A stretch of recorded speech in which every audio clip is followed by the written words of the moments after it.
Good evening and welcome to the Cover One Buffalo podcast. You are joining your host, Greg Thompson, as we jump on today with some breaking news that the NFL Players Association has voted to pass the proposed CBA agreement.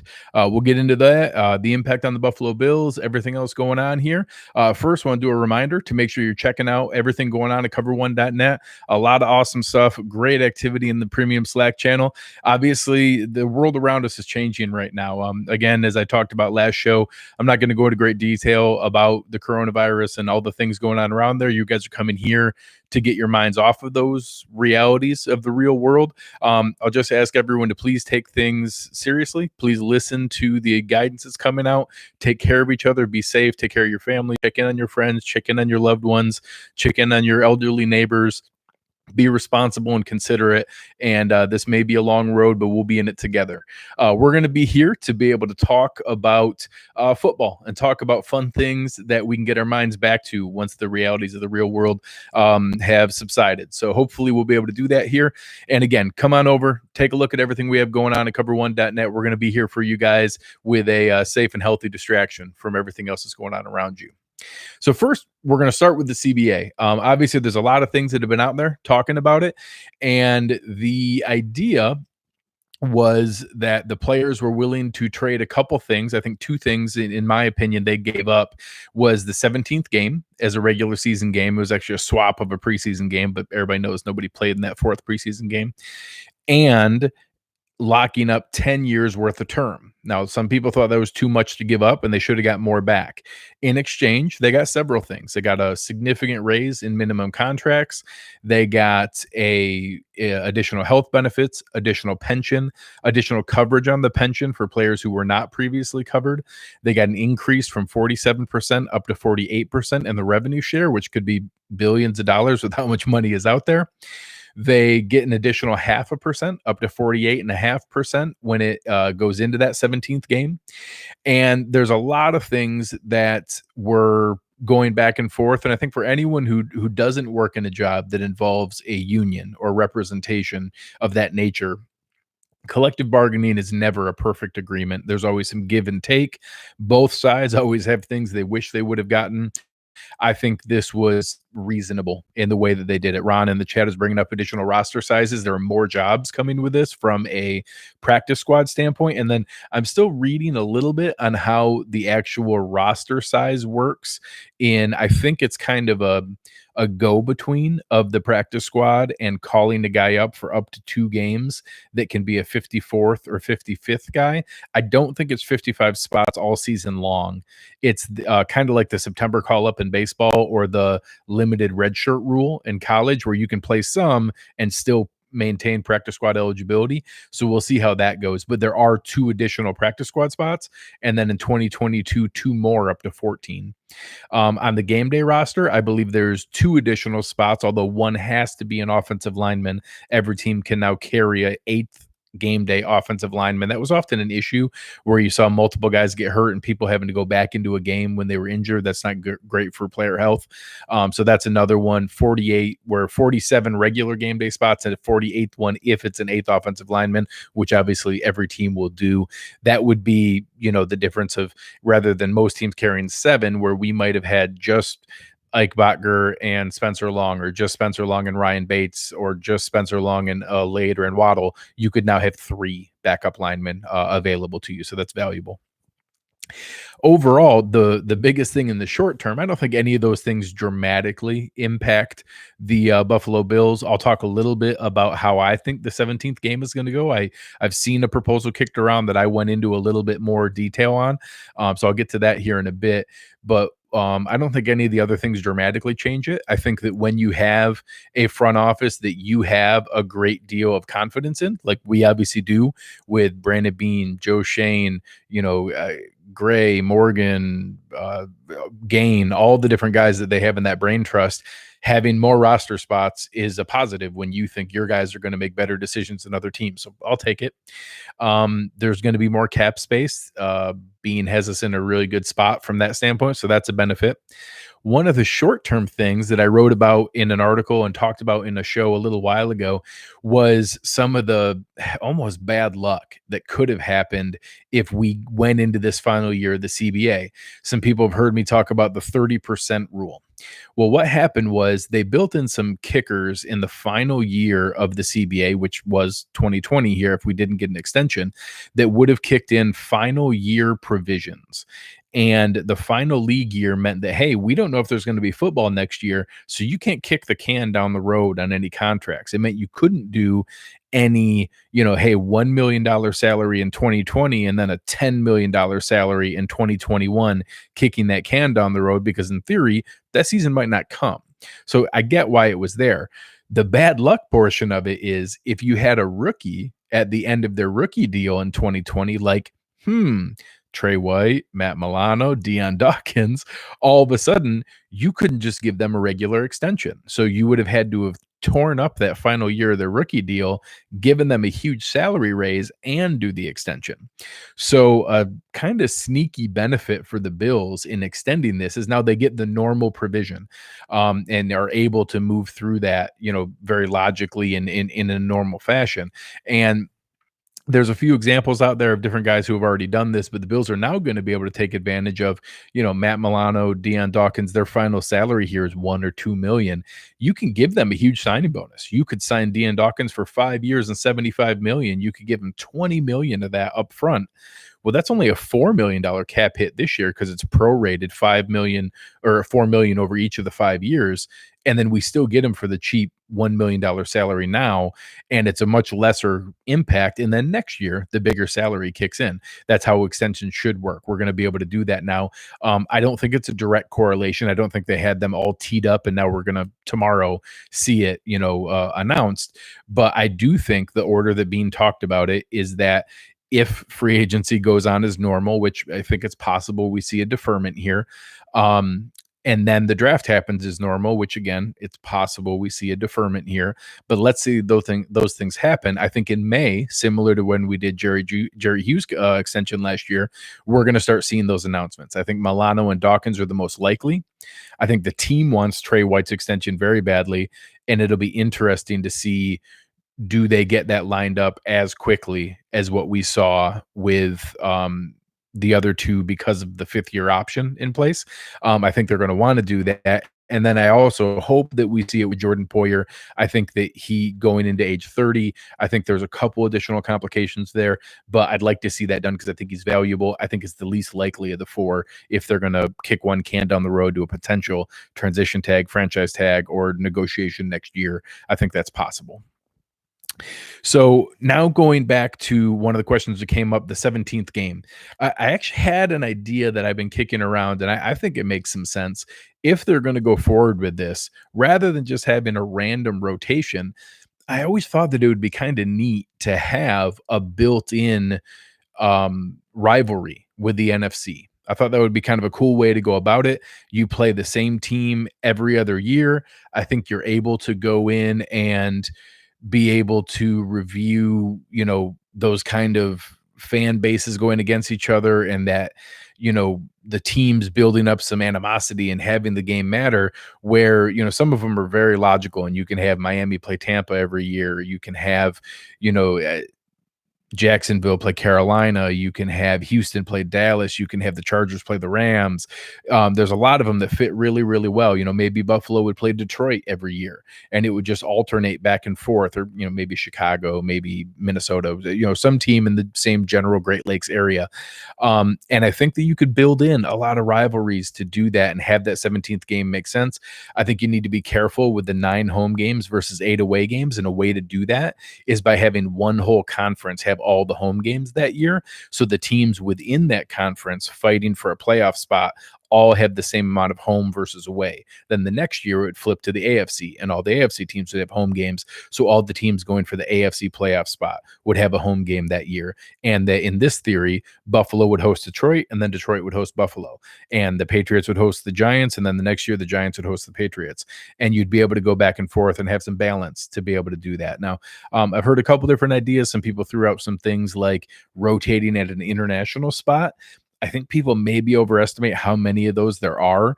Obviously we know London and Mexico City. I think there might be a stadium in Germany. I think you could possibly do it in Toronto or up in Vancouver. There's a few smaller like MLS style stadiums that you might be able to do it. So I think there are some areas that you could get into with that. But I actually think that just having a rotating NFC team is the most likely. They may do it in the similar fashion of how it's that other fill-in game from the conference or division we're not playing within the conference, where you play the second ranked team in that division rotating each year. You might have something like that instead of a built-in rivalry, but I think the rivalry could be fun. Rick in the chat is bringing up, Jets Giants. It could be something as simple as that. Obviously, that's an easy one in-house. So I think things like that, having, or maybe it's the Jets in Philadelphia, maybe it's Washington and Baltimore. I think there's a couple really easy ones that fit in really well and could be able to have a fun built-in rivalry every year. That I think that's something that the owners would buy into and would have a lot of marketing value. As we get into a couple other things that have come up here, I know the visit for Christian Kirksey was in place yesterday, and he's gone back home. I haven't seen any reports of him visiting other places. I know I've seen some social media recruiting from Kansas City, but I don't think he actually visited there. From Josina Anderson, it sounds like he's supposed to sign or decide where he's going to sign very soon. I don't know if that means today. I don't know where that might go. But kind of curious to see. I think he'd be a really good fit as that third linebacker to rebuild his value. And then on a 1-year deal, he'd be helping the comp pick formula next year if he signs somewhere else after he rebuilt that value playing along Milano and Trey Edmonds' side. So I think that's some really good potential. We're going to be able to, take a look at some of these guys that came out. I know a lot of people are reworking their free agent list because so many guys came out on Friday. Rick Wagner is another guy I mentioned in the show the other day that he was in for a visit in that first offseason when Bean was putting the team together. I don't think he lived up to the contract in Detroit, but he also wasn't terrible. He's a guy that maybe we could get a little bit cheaper and be able to put together another option at right tackle to be able to go in. And I think it's very possible we could see that kind of signing, that say they brought in somebody like Rick Wagner. I know I've proposed and been a huge proponent of going after Brian Bulaga, but maybe it's somebody a little bit cheaper like a Rick Wagner, and all of a sudden you just have competition and you have Wagner versus Ty Nsekhe, maybe versus Cody Ford. Maybe you have Cody Ford, John Feliciano, and Quentin Spain fight it out with two of them getting together, something that is giving this team true elite depth that can survive a season, can be able to, put together what I think Bean is trying to do, where maybe we don't have that elite high-end talent from a signing standpoint. We start to build that with the development of a Trey White, of a Tremaine Edmonds, of an Ed Oliver. But otherwise, we're trying to have the deepest team in the NFL. And I think that's really close to what we're going to see here this year, because all those big extensions haven't kicked in yet. We return just about every starter. I think that anyone we lose is going to be replaced in free agency or the draft. A Jordan Phillips, a Shaq Lawson. We already re-signed Quentin Spain. You could debate whether Josh Norman and Kevin Johnson are an equal trade, but I think the fact of Josh Norman plus I expect a draft pick or another signing to be equal or better, and then having those kind of things be able to put up make a lot of sense. Now we're going to go live to questions in the chat, start rolling them in, and I'll be able to answer everything that I can get to. Rick's first question is, what are your thoughts on Robert Foster re-signing? I put Robert Foster and Jason Kroom in one column and Levi Wallace in the other. So all three of them signed their exclusive rights free agent deal. They each get a minimum deal. And just to explain, exclusive rights free agents are kind of like if you had the 4-year rookie deal when you're an undrafted free agent. So the same way that a rookie is drafted and has 4 years of contract control, an exclusive rights free agent is under team control for 4 years, but it's done as a 2-year UDFA deal.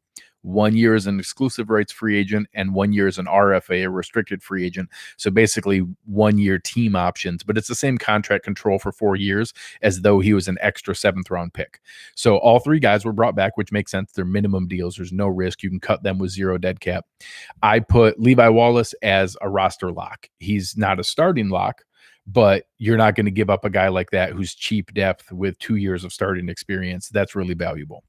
I put Robert Foster and Jason Kroom, in my opinion, as competing in camp, a chance for upside, if I had to guess right now, on the outside looking in and probably not making the roster.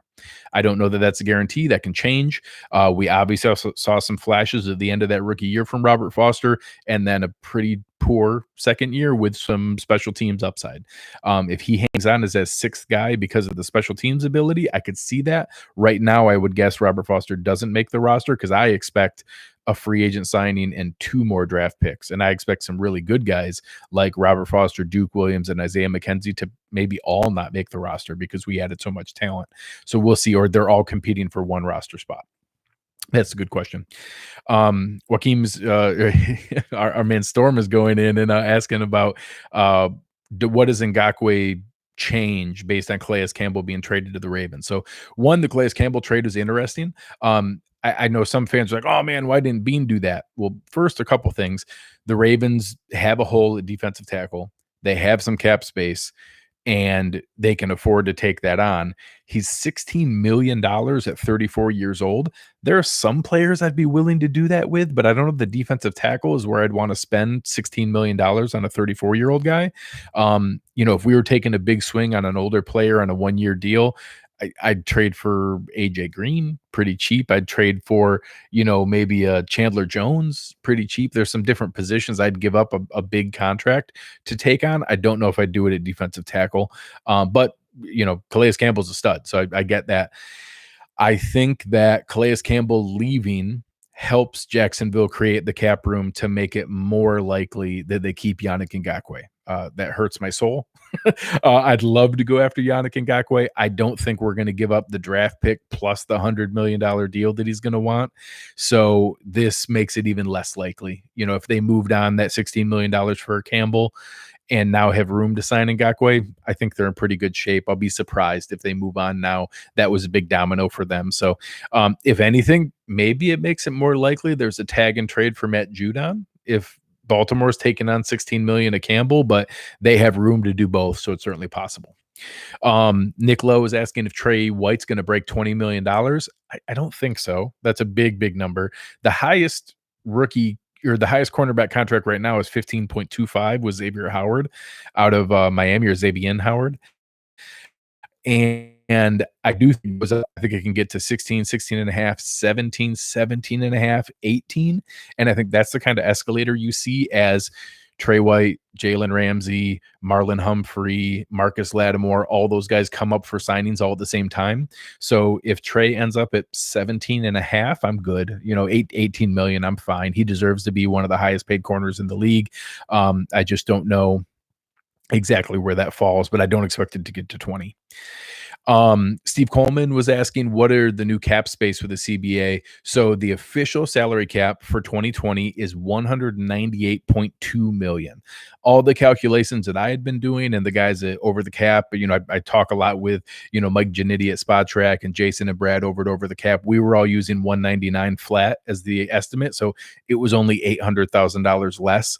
So with the moves the Bills have done, which is, the restructuring of Star Lotulelei, the restructuring of Tyler Croft, bringing back the minimum guys, which didn't have a big impact, but maybe cost $100,000 more than the bare minimum guys they were before for Kroom, Foster, and Wallace.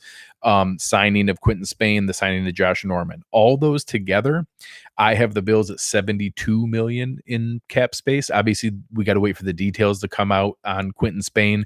That's assuming it's exactly $5 million. I think it's a little bit less than that.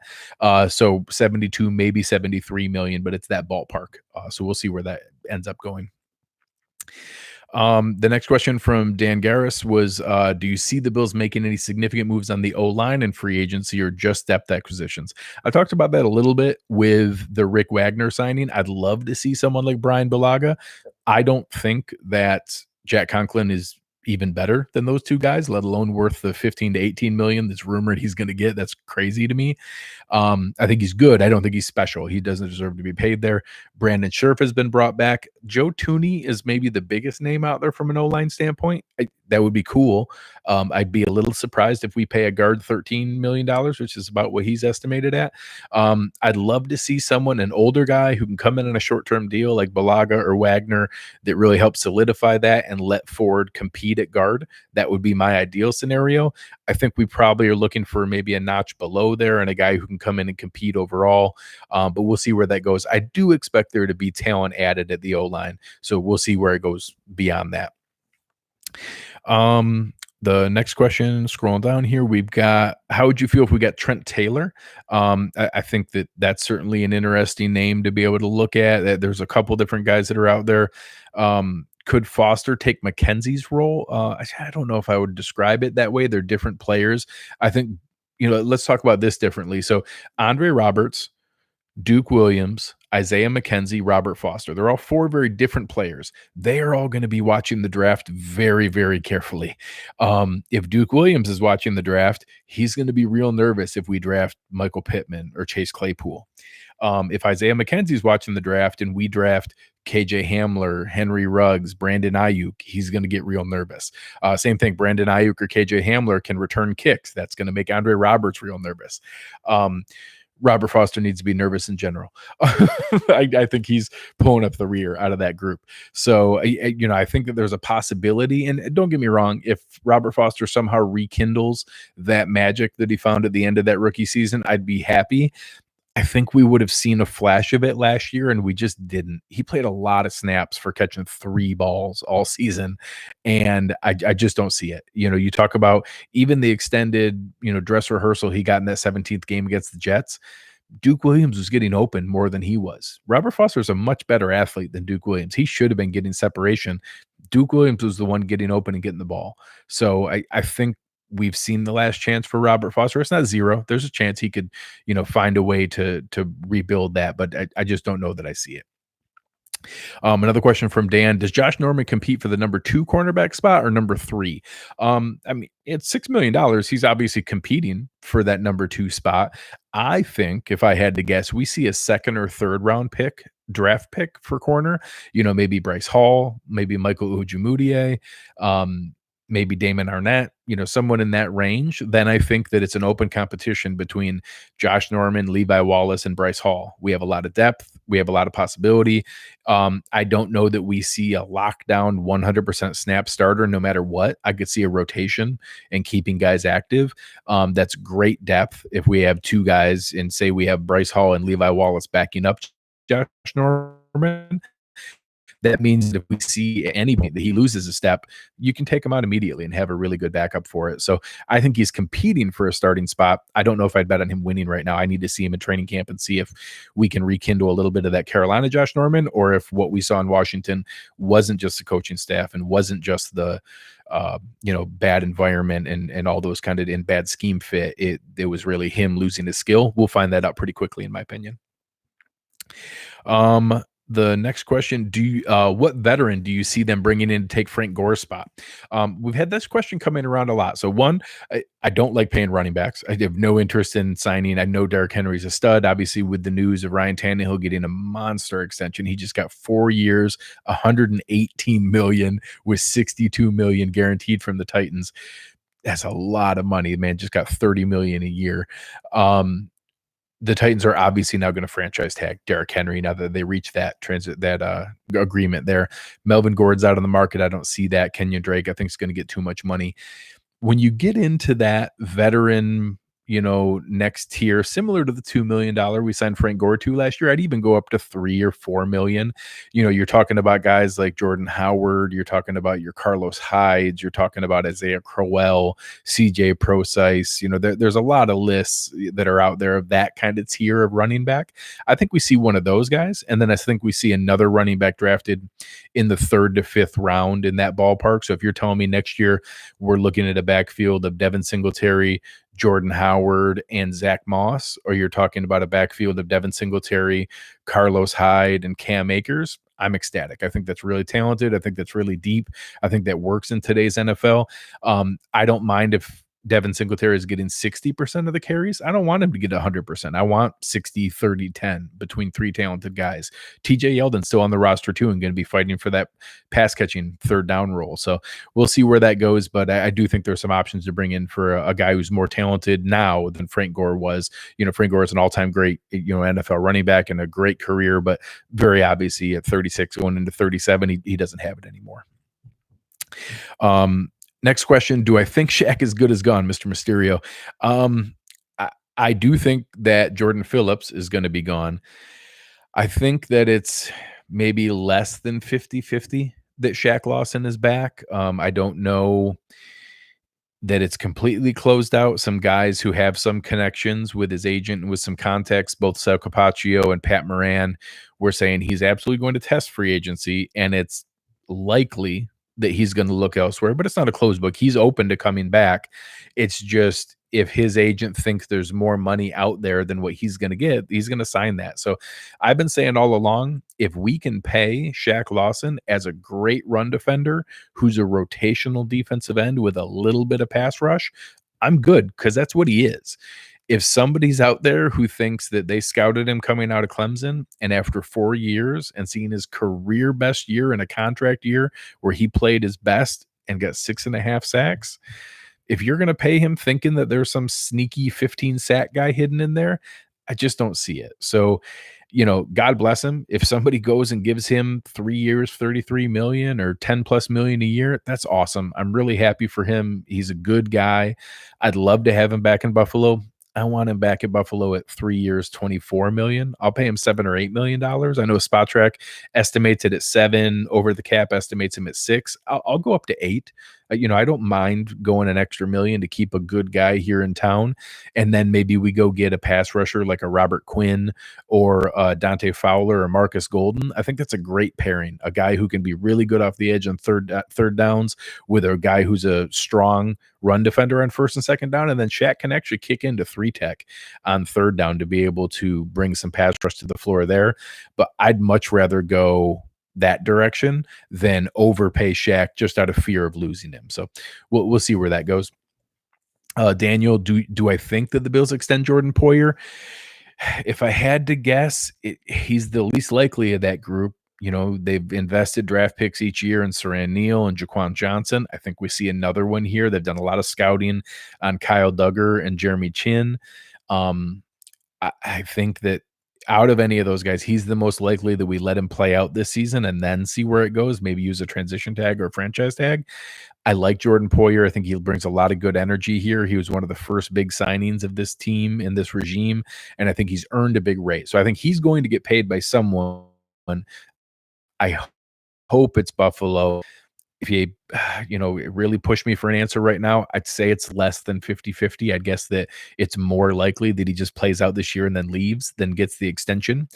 I don't think there's some pending holdout. I think that he knows he needs to play well to get that big contract. So I don't think we see a holdout, but I certainly think he'd feel better if he got that extension, and I understand why. He's earned it. He's severely outplayed this deal, so I would respect it if he felt that way, but I don't know that I anticipate anything. I know some people read into his spouse's tweets and things like that, but she's her own person. She certainly doesn't speak on his behalf and has her own social media following for attention.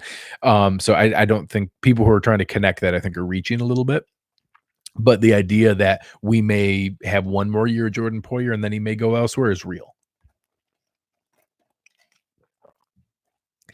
Brian Klein asking about Gross Matos being a great fit. I think Yetur Gross Matos is exactly what you said. I think he is a perfect pairing with Jerry Hughes. Hughes has 2 more years on his contract. Yetur Gross Matos is a toolsy guy. If you tell me that this year Jerry Hughes plays 60% of the snaps, 60-65, and Yetur Gross Matos plays 35 or 40% of the snaps, and then that slowly transitions to 50-50 next year, and then Jerry Hughes retires and Yetur Gross Matos takes over, that sounds perfect to me. Gross Matos is the exact kind of build. He's 6'5", 265, crazy long arms, really toolsy, bendy guy around the edge. I think that he needs some development from a pass rush standpoint and working on more moves. But when you can come in as the third or fourth defensive end with an experienced group and great coverage behind you, that's a great way to do that. I would love to see a pairing like that and think it has a lot of potential. Hayden Haynes asking, do you think we'll see another punter battle this year? Absolutely.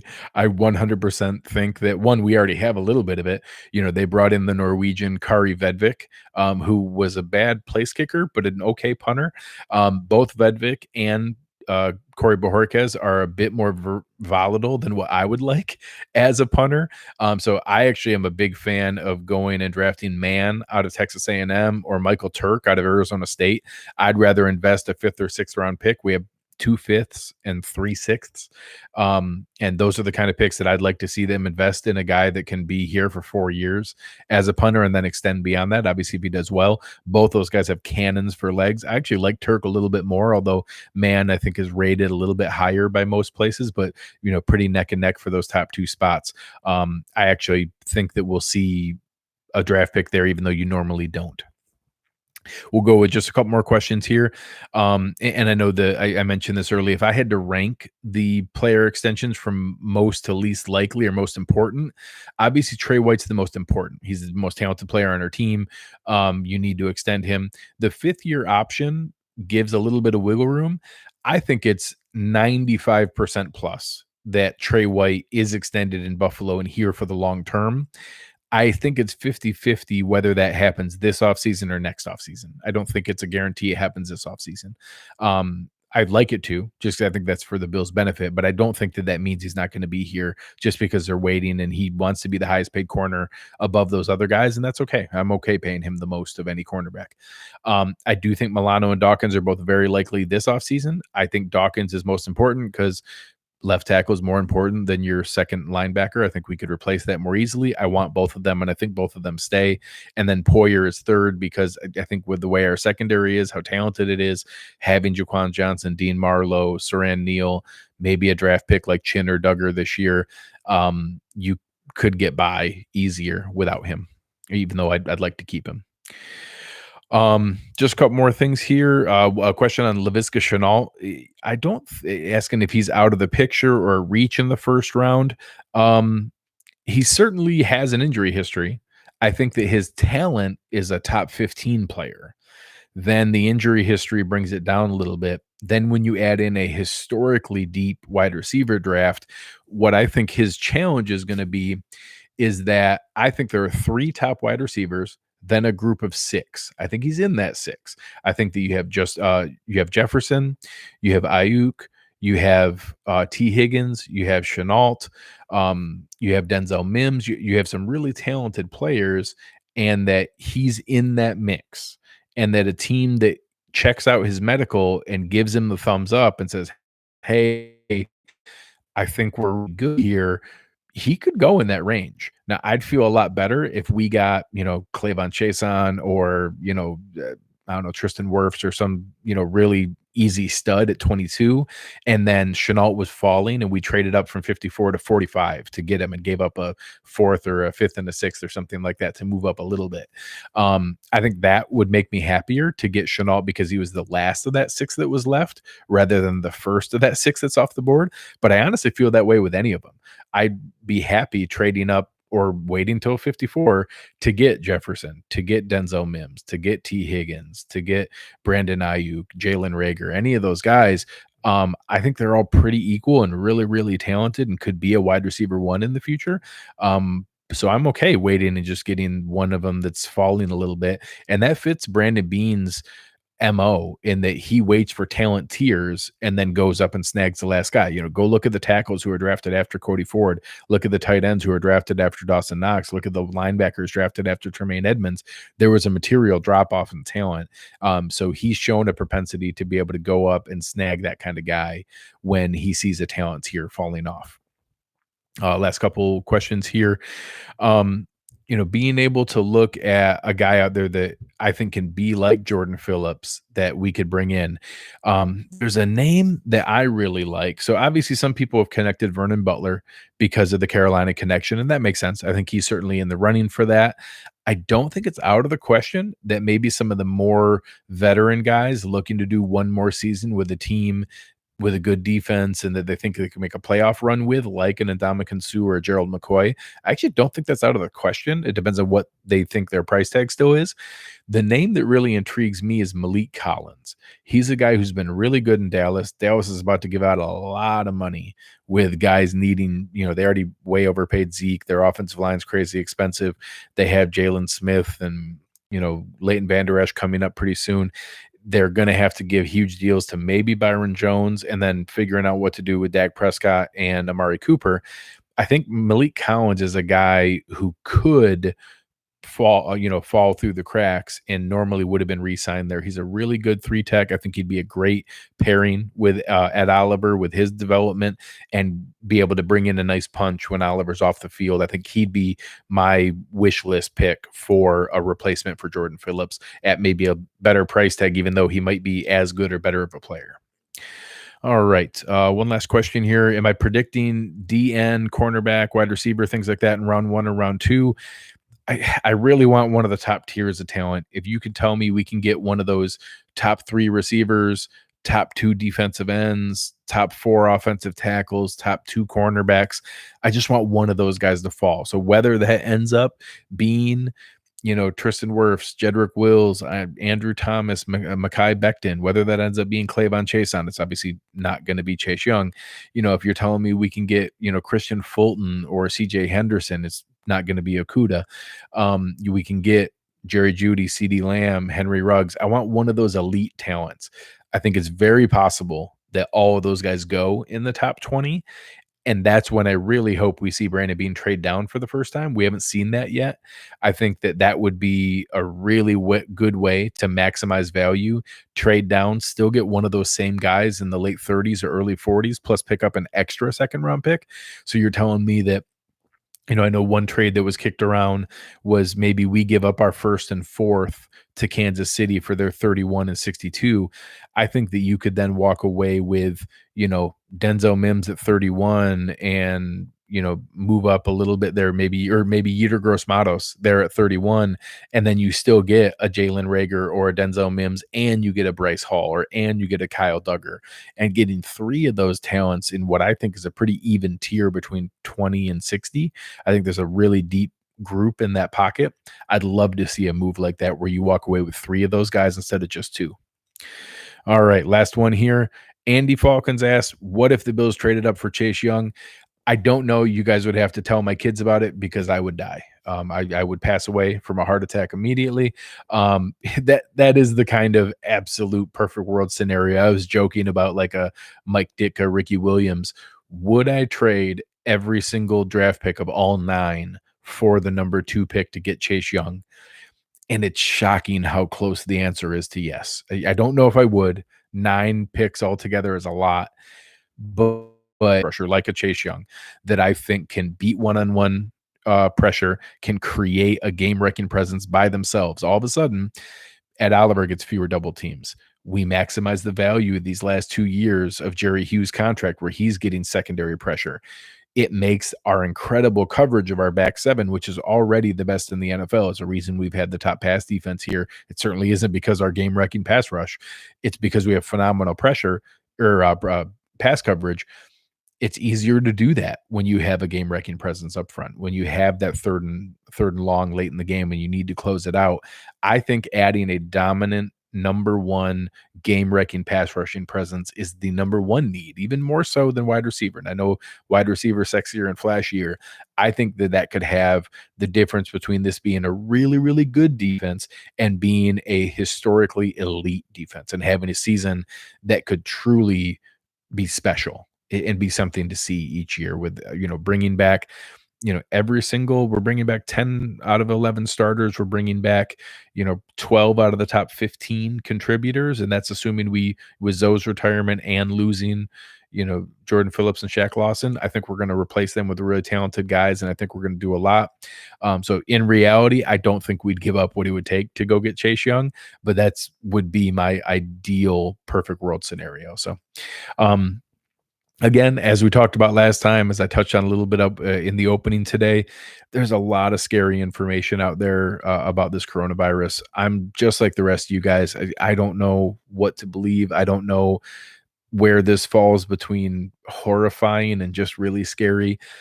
All I know is I'm trying to do what's right for my family, for my friends. I'm checking in on people. I'm texting with my grandma. I'm texting with my aunts. I'm checking in to make sure people are doing okay. I'm making sure they're reading things and being careful. We're talking with my daughter about, you know, washing your hands and being careful when we're going out to the park. And we're still going out. I took my daughter out bike riding yesterday, and we went around and still had fun. But when other people are around, we're a little bit more careful and we're keeping our distance. It's the responsible thing to do. So I'm learning just like the rest of you guys. I'm reading a ton of stuff just like the rest of you guys. I'm watching the news, sometimes in shock and horror, just like the rest of you guys. From some legitimate sources I've read, I think this is going to be a long road. I think this is going to be something we're going to be dealing with for a while. America has a great history of pulling through situations like this and being able to make the best of it. Americans and humans in general have a great ability to bounce back to difficult circumstances and showing that we can get used to a new normal pretty quick. So it's something that I'm confident we're going to be able to do. I'm going to be here to be able to keep putting out content and having fun. We'll talk more and more to be able to go through things like this and to be able to talk just to get our minds off of things. That this isn't more important than those things going on. This is just a silly thing that we like to pass our time with, but it's something we care about. And I want to be able to give us a healthier distraction from the rest of the world. So we'll continue to do this. Maybe it's not every day. Maybe it's not constantly, but maybe it is every day. Maybe we need this. Maybe I need this just to be cathartic and to have something to do that doesn't involve, bug-eyed watching the news or scrolling through things. So if this is something that was fun and we enjoy doing, we'll talk about different things as news breaks. We'll get together and kind of talk through these things and have some fun together.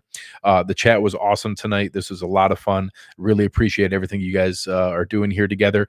But the only favor that I ask, the only thing that I would ask anyone, tell a friend about it. Tell somebody else that we're getting together and doing this. Give me a rating, give me a review, give me a like here. Make sure you're subscribing and hitting the alert. I'm going to try to do this maybe every afternoon. We'll see how it goes from there. I'm able to work from home and do a lot of things that direction. So I plan to carve out some time and maybe do this most days, if not every day, and then tell some other people about it, and we'll have some fun together. So you've been listening to Cover One Buffalo, and we are out.